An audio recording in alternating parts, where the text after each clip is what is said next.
මිල්කෝ සමාගමේ අලෙවි නියෝජිත ප්‍රනාම උළෙල කෘෂිකර්ම පශු සම්පත් ඉඩම් සහ වාරිමාර්ග අමාත්‍ය කේ.ඩී. ලාල්කාන්ත මහතාගේ ප්‍රධානත්වයෙන් මොනාක් ඉම්පීරියල් හෝටලයේදී පැවැත්වුණා. පසුගිය සමයේ පාඩු ලබන ආයතනයක් ලෙසින් හඳුන්වා වසා දැමීමට නියමිතව තිබූ මිල්කෝ ආයතනය මේ වන විට ලාභ ලබන ආයතනයක් බවට පත්ව තිබීම විශාල ජයග්‍රහණයක්.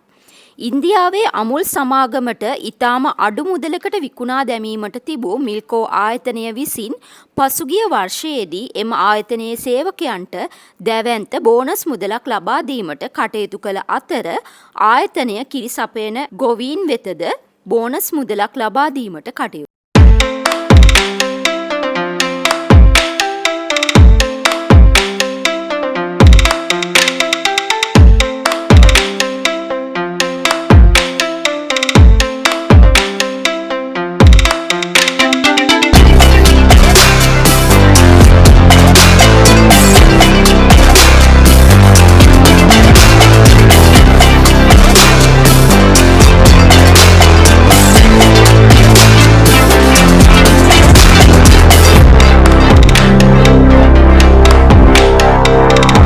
තවත් ව්‍යුහයක් හැදුවා සංස්ථා සහ මණ්ඩල.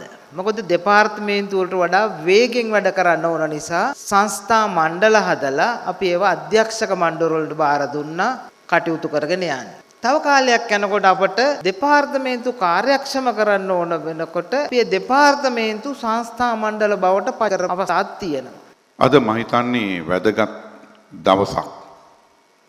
මිල්කෝ ආයතනය ඊළඟට NLDB ආයතනය අපේ අමාත්‍යාංශයට සම්බන්ධ ගොවියන් විශේෂයෙන්ම පශු ක්ෂේත්‍රයත් එක්ක සම්බන්ධ වැදගත් ආයතන දෙකක් තවත් ආයතන තියෙනවා. මේ ආයතන දෙක මෙතන විශේෂයෙන්ම මතු කරන්නේ පෞගේ කාල පරාසය තුල මෙම ආයතන අපිට අහිමි වෙන තැන දක්වා ඉම දක්වා ගිහිල්ලා තිබුණි. එතකොට විශේෂම ඉන්දියාවේ අමුල් සමාගමට මෙම ආයතන නතු කර දීමේ කටයුත්තේ මৌলিক පියවරයන් අවසන් කරලා අවසන් අධීරයට ඇවිල්ලා තිබුණි. අවසන් ගිවිසුම් අත්සන් කරන්න තිබුණි. ඒ පරිසරය ඇතුලේ තමයි මෙතන ඉන්න ඔබ සියලු දෙනාගේමත් සහයෝගය ඇතුව අපි ලොකු අරගලයක් කරන්න සිද්ධ වුණා. ඒ වෙනුවෙන් Welimada photo Anuradhapura photo Kurunegala photo පොළොන්නරුවේ මේ ආදි වශයෙන් ඊට පස්සේ ආණ්ඩු මාරුවත් එක්ක අපි සමත් වුණා ආණ්ඩුවක් විදිහට රාජතාන්ත්‍රික ගනුදෙනුවක් කරහා මේ ආයතන බේර ගන්න. අපි කිරි ගොවියෙක්ගේ ගොවිපලේ කිරි ටික නිෂ්පාදනය කරාට පස්සේ අපි කියනවා ප්‍රාථමික නිෂ්පාදනය කරාට පස්සේ මිල්කෝ ආයතනයේට අපේ එකතු කිරීමේ ජාලයට හැකියාව තියෙනවා මේ කිරි ටික අරගෙන ඇවිල්ලා විවිධ මට්ටමේ අග එකතු කළ නිෂ්පාදන බවට පරිවර්තනය කරන්න. එතනින් මේ කතාව නතර වෙනවා නෑ. මේ අපේ ආදරණීය අලෙවි නියෝජිත ජාලය නැත්නම් අපි ඊළඟ කතාව කියන්නත් මොකද්ද වෙන්නේ? මේ අපි හදන නිෂ්පාදන ටික ලංකාවේ හැම කඩයකටම හැම තැනකටම හැම ගෙදරකටම යන්නේ ඔබතුමන්ලා ඔබතුමියන්ලගේ උත්සාහය නිසා. දන්නවා මේ අහලා තියෙනවා නමත් ඇහෙනවා ප්‍රාග්ධනය කියලා දෙයක්. ප්‍රාග්ධනය. මේ සභාවේ ඉන්න කවුරුත් දන්න අහන වචනයක්. දැන් අපි රුපියල් ලක්ෂයක් සේප්පුවක දාලා එහෙම නැත්නම් ලාච්චුවක දාලා වහලා තිබ්බොත් ඒක ඉතින් එහෙම තියෙයි. ඒක එතකොට ප්‍රාග්ධනයක් වෙන්නේ නැහැ. කවුරුත් දන්න දෙයක් මම මේ කියන්නේ.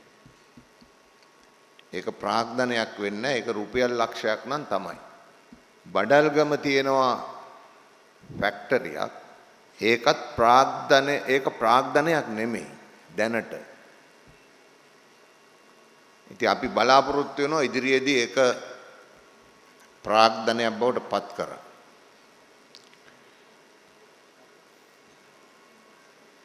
මං හිතන්නේ අදහසක් ඇති ප්‍රාග්ධනයක් කියලා කියන්නේ අපි යෙදෙව්වට පස්සේ රුපියල් ලක්ෂය යෙදෙව්වා නම් ඒක රවුම ගහලා එනකොට ඒක වැඩි වෙලා තියෙන්න ඕනේ.